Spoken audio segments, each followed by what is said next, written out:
شاذر کی یہ بات سن کر صاف محسوس ہوتا ہے کہ وہ شفا سے صرف دوستی نہیں بلکہ اس سے کہیں بڑھ کر کچھ چاہتا ہے، مگر اپنے دل کی بات کھل کر کہنے کی ابھی ہمت تک نہیں کر پایا۔ اسی دوران شاذر کے فون پر نرمین کی کال آ جاتی ہے۔ جیسے ہی شفا موبائل سکرین پر نرمین کا نام دیکھتی ہے تو وہ خود ہی کال اٹھا لیتی ہے اور خاموشی سے سنتی ہے کہ آخر نرمین شاذر سے کیا کہنا چاہتی ہے۔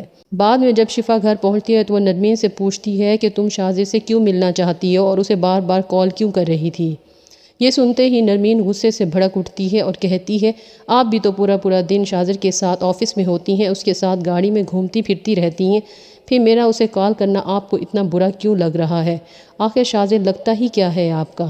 نرمین کی یہ بات شفا کو خاموش تو کر دیتی ہے، لیکن کہیں نہ کہیں یہ اشارہ بھی دیتی ہے کہ شاید نرمین کے دل میں بھی شاذر کے لیے خاص جذبات موجود ہیں۔ دوسری طرف شفا ساتھ سے کہتی ہے کہ مجھے تو تمہارا دوست پہلے پاگل لگتا تھا، لیکن اب تو اس بات کا یقین ہو گیا ہے کہ وہ بالکل ہی پاگل ہے، کیونکہ وہ ایک لمحے میں ناراض ہو جاتا ہے اور بہت زیادہ ہائپر ہو جاتا ہے اور اگلے ہی لمحے ایسے نارمل ہو جاتا ہے جیسے کچھ ہوا ہی نہ ہو۔ اس پر سعد ہنستے ہوئے جواب دیتا ہے کہ وہ شروع سے ایسا ہی ہے، وہ کسی سے زیادہ دیر ناراض نہیں رہ سکتا، اس لیے فوراً مان بھی جاتا ہے، تم اس کے بارے میں اتنا زیادہ مت سوچو۔ اب سوال یہ ہے کہ شاذر نے جان بوجھ کر اپنا ہاتھ زخمی کر کے شفا کے دل میں اپنی جگہ بنا لی ہے؟ کیا شفا واقعی شاذر کے لیے کچھ محسوس کرنے لگی ہے یا وہ صرف ایک اچھے بزنس پارٹنر کی حیثیت سے اس کی فکر کرتی ہے؟ اور سب سے بڑا سوال یہ ہے کیا نرمین شاذر اور شفا کے درمیان غلط فہمیاں پیدا کر کے ان دونوں کو ہمیشہ کے لیے ایک دوسرے سے دور کر دے گی؟ آپ کی کیا رائے ہے؟ اپنی رائے کمنٹ میں ضرور بتائیں۔ شاذر شروع سے ہی شفا کے پیچھے پڑا ہوا ہے اور ہر قیمت پر اسے حاصل کرنا چاہتا ہے۔ جب شفا کو شاذر کی حقیقت کا پتہ چلتا ہے کہ وہ نرمین کو نہیں بلکہ اسے پسند کرتا ہے تو وہ شاذر سے بالکل بات نہیں کرنا چاہتی۔ شفا کی یہ بے رخی شاذر کو بالکل برداشت نہیں ہوتی، اس لیے وہ فیصلہ کر لیتا ہے کہ اب وہ شفا کو ماں سے ہر حال میں الگ کر لے گا، کیونکہ شاذر کے ذہن میں صرف ایک ہی بات ہوتی ہے کہ اسے شفا کو حاصل کرنا ہے۔ سب سے پہلے شاذر شفا کے بھائی آلیان کو نشانہ بناتا ہے اور اس کی نوکری ختم کروا دیتا ہے۔ آلیان کو آفس کی طرف سے ٹرمینیشن لیٹر ملتا ہے، جس کے بعد وہ شدید پریشان ہو جاتا ہے، لیکن شاذر کی سازش ابھی ختم نہیں ہوئی ہوتی۔ وہ آلیان کے مالک مکان کے پاس جاتا ہے اور اسے کہتا ہے کہ وہ گھر اسے بیچ دے۔ مالک مکان صاف انکار کر دیتا ہے تو شاذر اسے دگنی قیمت کی پیشکش کرتا ہے، لیکن وہ پھر بھی گھر بیچنے کے لیے تیار نہیں ہوتا۔ آخر کار شاذر اسے دھمکی دیتا ہے کہ یا تو وہ اسے گھر بیچ دو ورنہ اپنی جان سے ہاتھ دھو بیٹھو گے۔ اپنی جان بچانے کے لیے مالک مکان مجبوراً شاذر کو گھر بیچ دیتا ہے اور شاذر اسے یہ بھی کہتا ہے کہ کسی کو معلوم نہیں ہونا چاہیے کہ یہ گھر اس نے خریدا ہے۔ تو مالک مکان کہتا ہے ٹھیک ہے۔ پھر مالک مکان آلیان کے گھر پہنچ جاتا ہے، اسے مکان خالی کرنے کا کہہ دیتا ہے کہ آپ کے پاس 1 مہینہ ہے، میں نے گھر بیچ دیا، آپ کو یہ گھر خالی کرنا پڑے گا۔ اب آلیان اور اس کی بیوی کی پریشانی مزید بڑھ جاتی ہے، کیونکہ ایک طرف آلیان کی نوکری چلی جاتی ہے اور دوسری طرف ان کے سر سے چھت بھی چھننے والی ہوتی ہے۔ اسی دوران آلیان کی بیوی ان کو کہتی ہے کہ آپ نے شاذر کو کال کیوں نہیں کی؟ تو اس نے آلیان کہتا ہے کہ میں نے شاذر کو کال کی تھی، اس نے میری کال ریسیو نہیں کی۔ تو آلیان کی بیوی کہتی ہے کہ ٹھیک ہے میں شاذر کو کال کرتی ہوں۔ تو شاذر اس کی کال اٹینڈ کر لیتا ہے اور وہ اس کو بتاتی ہے کہ آلیان کی نوکری بھی چلی گئی ہے اور مالک مکان ہمیں گھر خالی کرنے کو کہہ رہا ہے۔ تو شاذر ان سے جھوٹ بول دیتا ہے کہ وہ بھی شہر سے باہر ہے، جیسے ہی وہ واپس آئے گا تو سب سے پہلے ان کا یہ کام کر دے گا۔ لیکن حقیقت میں شاذر کی ہمدردی بھی اس کی ایک بہت بڑی سازش ہوتی ہے۔ یہ شاذر پہلے ہی شفا اور معاذ کے درمیان دراڑیں پیدا کر چکا ہے۔ اب معاذ بھی شفا سے دور ہونے لگتا ہے اور بالآخر شفا سے کہہ دیتا ہے کہ وہ اس رشتے کو مزید برداشت نہیں کر سکتا۔ شفا تمہیں اپنے بھائی کے گھر چلے جانا چاہیے۔ شفا کی زندگی میں ایک کے بعد ایک مشکل کھڑی ہوتی چلی جاتی ہے۔ ادھر شاذر آلیان کے گھر پہنچتا ہے، اسے گھر کے کاغذات دیتے ہوئے کہتے ہیں کہ اب اسے پریشان ہونے کی ضرورت نہیں ہے، اب آپ کو مالک مکان اس گھر سے نہیں نکالے گا۔ تو آلیان حیران ہو کر پوچھتا ہے کہ یہ کاغذات تمہارے پاس کہاں سے آئے؟ تب شاذر اسے بتاتا ہے کہ اس نے یہ گھر دگنی قیمت پر آپ کے لیے خرید لیا ہے۔ آلیان اور اس کی بیوی شاذر کا شکریہ ادا کرتے ہیں، جبکہ شاذر آلیان کو ایک اچھی جگہ پر نوکری دلوانے کا بھی وعدہ کرتا ہے۔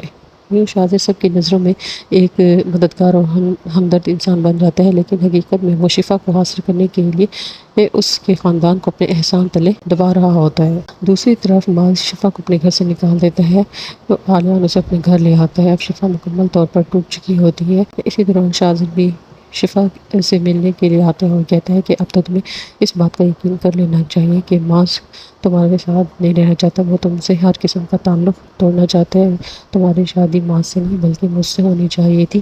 تو شفا اس کو کہتی ہے کہ اور تمہارے دل میں کیا کیا ہے، آج تم ساری باتیں کلیئر کر دو، کیونکہ میری بات پر تو کسی کو یقین نہیں ہے، شاید تمہارے منہ سے یہ باتیں سن کر سب کو یقین آ جائے۔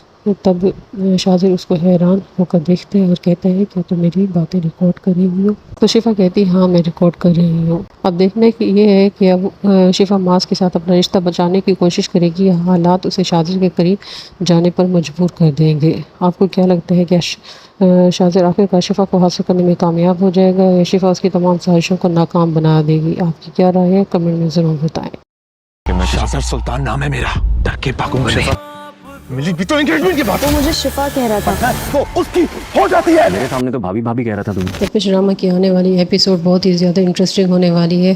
جب شاذر نرمین کے لیے باقاعدہ رشتہ لے کر اس کے گھر پہنچتا ہے تو وہاں موجودہ حالات اچانک خراب ہو جاتے ہیں۔ شفا یہ سب کچھ دیکھ کر شدید ذہنی دباؤ کا شکار ہو جاتی ہے، اس کی طبیعت خراب ہو جاتی ہے، وہ بے ہوش ہو جاتی ہے۔ شفا کی حالت دیکھ کر شاذر کے گھر والے وہاں سے چلے جاتے ہیں، جبکہ شاذر اور ماس شفا کو ہاسپٹل لے کر جاتے ہیں۔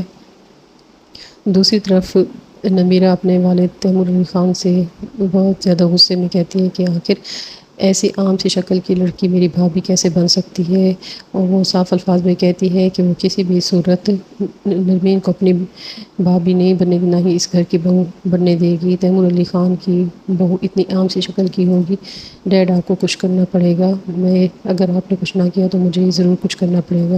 لیکن تیمور علی خان اپنی بے بسی کا اظہار کرتے ہوئے کہتے ہیں کہ وہ اپنے بیٹے کے سامنے مجبور ہے، ان کا اکلوتا بیٹا ہے، اگر وہ ان سے دور چلا گیا یا غصے میں اپنے آپ کو کوئی نقصان پہنچانے کی کوشش کر بیٹھا تو یہ سب کچھ کیسے برداشت کریں گے۔ مگر نمیرہ بھی ہار ماننے والی نہیں ہے، وہ اپنے ڈیڈ سے صاف کہتی ہے کہ اس کے ہوتے ہوئے نرمین اس گھر کی بہو نہیں بن سکتی، اگر آپ نے کچھ نہ کیا تو مجھے کچھ کرنا پڑے گا۔ ادھر نرمین اپنی والدہ سے بھی شفا کے خلاف شکایت کرتی ہے، وہ کہتی ہے کہ شفا شروع سے ہی اس کے اور شاذر کے رشتے کے خلاف ہے، مسلسل شاذر کو اس سے دور کرنے کی کوشش کرتی رہی ہیں۔